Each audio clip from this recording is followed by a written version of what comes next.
Alright, shalom again. It's July 29th, 2017. Praise the Most High for another Shabbat. And this is another lesson in New Testament is Fake series. This one is entitled, There Will Always Be Slaves on Earth.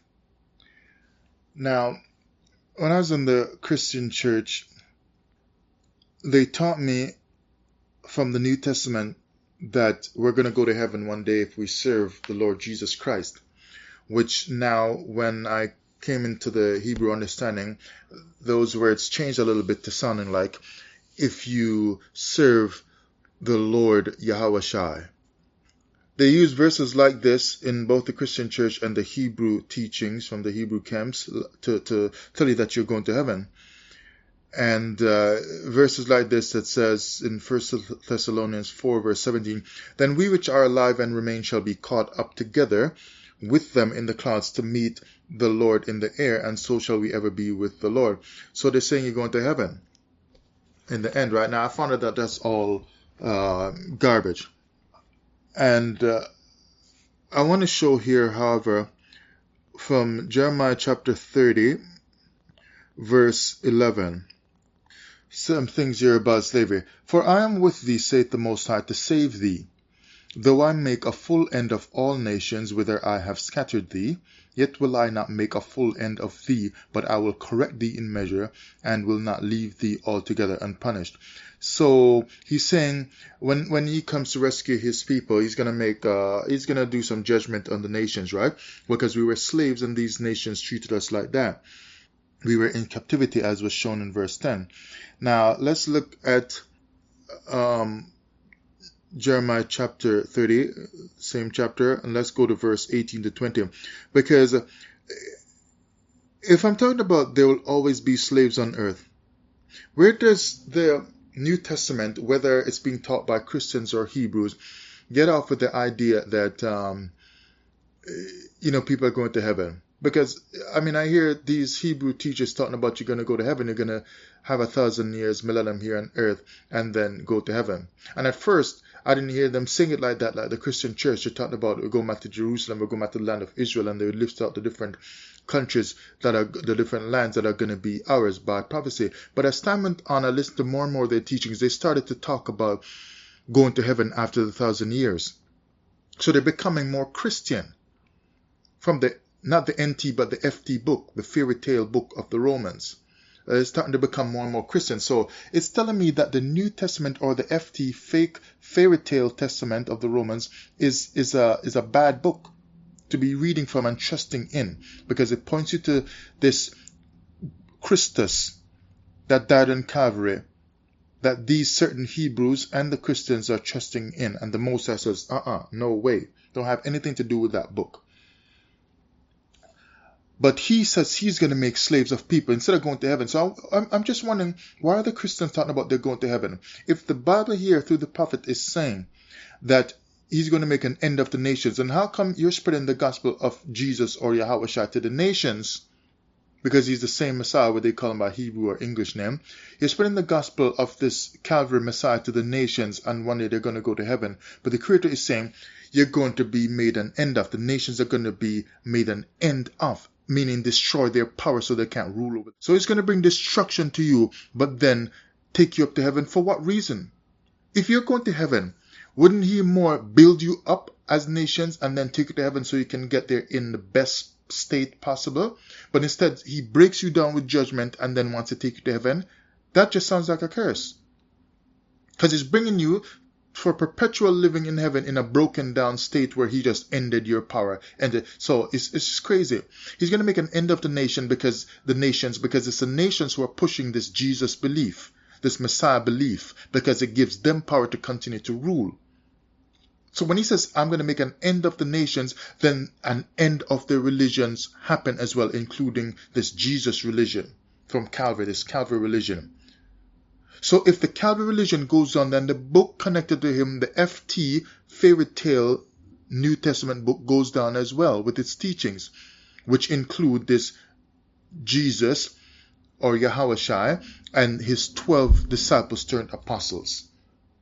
All that goes down with the speaking in tongues, all that goes down with the healings and the miracles in it, it all goes down. Yeah, because he's saying he's going to make an end of all that the nations are doing. That's what it means. He's going to render them powerless, so they will not publicize their religion anymore or their Calvary message anymore. So if the Calvary message goes down, then the apostles' teachings goes down, which means the apostles' teaching that you're going to be caught up together with the Lord in the air to go to heaven, that goes down as well. So you're not going to know heaven. You're going to be made an end of. You're going to become slaves. Sorry to break the news to you. I'm reading from the Bible that you published and made. Your people published the New Testament and made money off it. My people don't make money off the New Testament. We don't even make money off the Old Testament. Somebody else publishes it from your nation, and they get the profits from selling the Bible. I've never made $1 off the Bible. So, Jeremiah 30 verse 18, thus saith the Most High, behold, I will bring again the captivity of Jacob's tents, and have mercy on his dwelling places. See that he's going to destroy the nations, but he's going to have mercy on the dwelling places of Israel, right? And the city shall be builded upon her own heap, and the palace shall remain after the manner thereof. And out of them shall proceed thanksgiving. Yeah, thanksgiving, because their nation is not made an end of. Their nation is going to be revived, the Israelites. And the voice of them that make merry, and I will multiply them, and they shall not be few, and I will also glorify them, and they shall not be small. Their children also shall be as aforetime, and their congregation shall be established before me. So they're, yeah, and I will punish all that oppress them. Punish all that oppress them. That means you are going to be destroyed and you're going into slavery. Don't hate me. This is Bible that your people published. And look, this shouldn't come so strange to you, because you believe, you believe, and this might more be for the Christian nations or the Christian religion, whatever nations are connected to you that set up the New Testament, because you put our people into slavery, and your own book in the FT New Testament, the fairy tale New Testament, does speak about captivity, and you believe your New Testament, so you should believe this from Revelation 13 verse 10. He that leadeth into captivity shall go into captivity. He that killeth with the sword must be killed with the sword. Here is the patience and the faith of the saints. So obviously, if you believe your book that says Jesus saves you and you should worship him and get baptized and so on, then why don't you believe Revelation 13? It says, he that leadeth, I keep saying believe, he that leadeth into captivity shall go into captivity. As far as I know, both you and I know, our people, the black people, were taken into slavery, the children of Israel. Not all black people are Israelites, but they were taken into ships, into slavery, and those of us that they found already on the land, on the shores and so on, they took them into slavery as well. So they led our people into captivity. So then, your New Testament is telling you that the ones who took people into slavery will go into captivity as well. So why are you going to fly up to heaven? When are you going to find time to serve your captivity? When you're going to heaven? Because Paul said we're going to be caught up in the air in 1 Thessalonians 4:17. It says you are going into captivity, not heaven. That's where you're going. You're going into captivity, it says.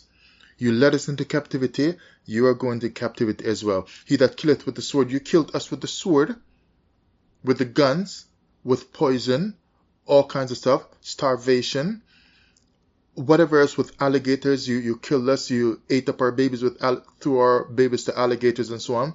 You fed our own adults, or men and women, to alligators, and with dogs were biting us and ripping women's bellies to rip the baby out of pregnant women's bellies that were Israelites.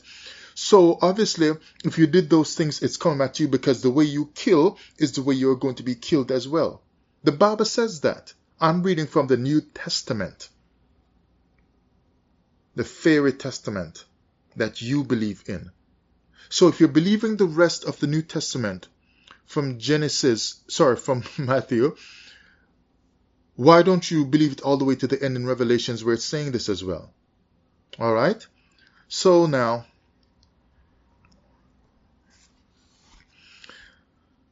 so this is going to show now that there will always be slaves on earth. You're talking about Jesus, peace on earth and goodwill to all men. But the Creator is saying, forget that. There's going to be slavery on earth.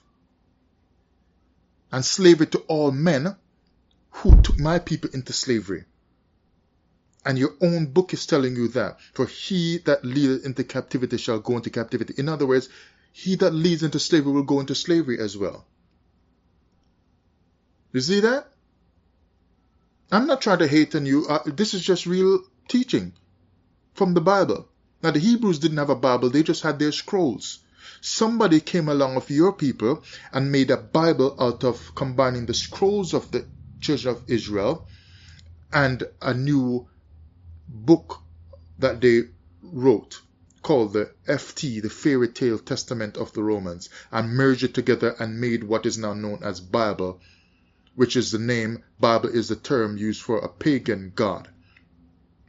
So they made a book to mesmerize the mind. No wonder it took some of us, including myself, so long to come out of it and to find the truth that the descendants of slaves are the descendants of the children of Israel. Because if Bible is a pagan goddess, then it's doing something to your mind so you couldn't see the truth all along. So now the Creator is telling you that there will always be slaves on earth. You're not going to heaven, you're going into slavery. Look at what this says here now. To close it out with Joel chapter 3. Again, just reading the Bible. Joel chapter 3 and verse 8. And I will sell. Okay, let's go from verse 7. Behold, I will raise them out of the place whither ye have sold them, talking about the children of Israel, and will return your recompense upon your own head. So he's going to rescue his people and gather them, like Isaiah 11 verse 11 and 12 says. He's going to gather us from all these different nations and so on, gather us back. And now he says he's going to raise them up out of the place, right, and return the evil unto you that you did unto them, his people. This bad people that came on ships and so on. And I will sell your sons and your daughters into the hand of the children of Judah, and they shall sell them to the Sabaeans, to a people far off, for the Most High hath spoken it. So the Most High gave his word. He says basically there will be slaves on earth, right? Because when the children of Israel are delivered and set up again and they're running their kingdoms, basically, you know what this is saying actually?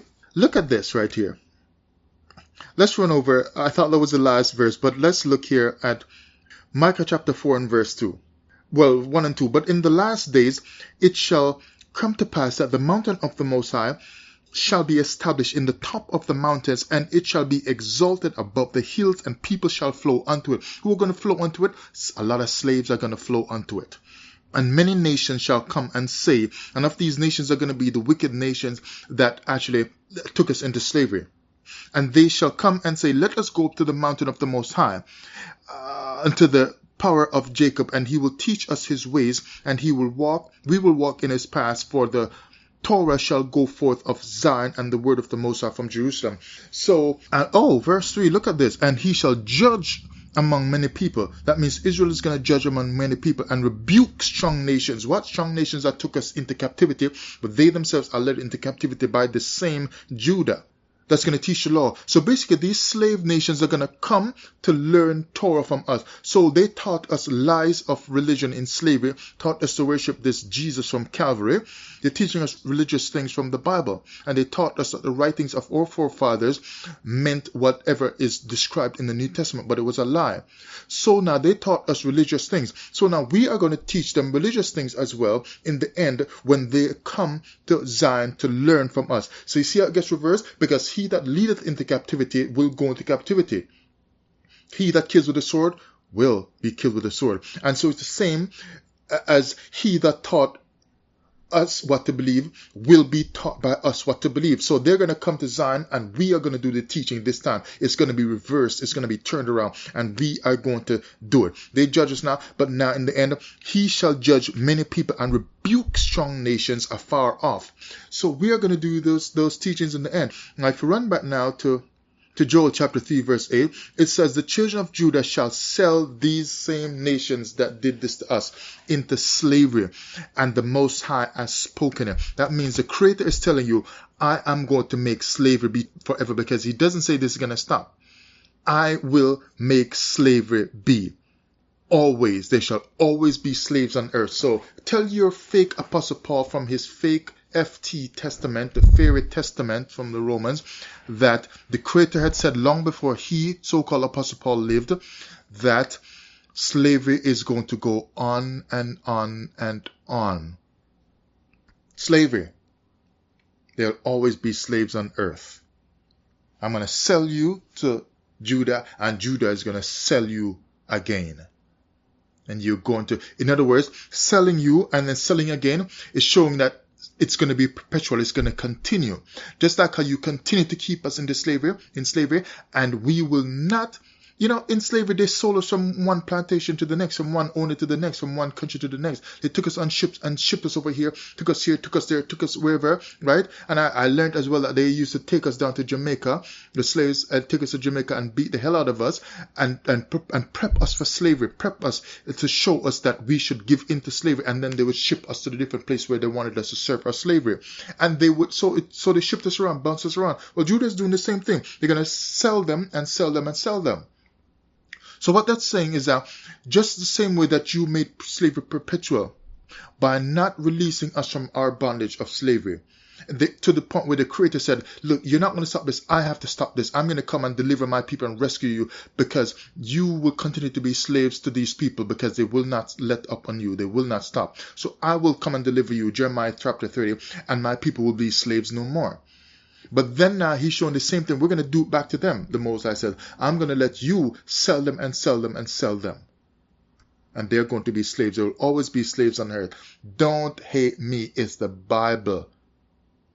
You got to find out why your people published this book with these things in it. Go ask them why they published it.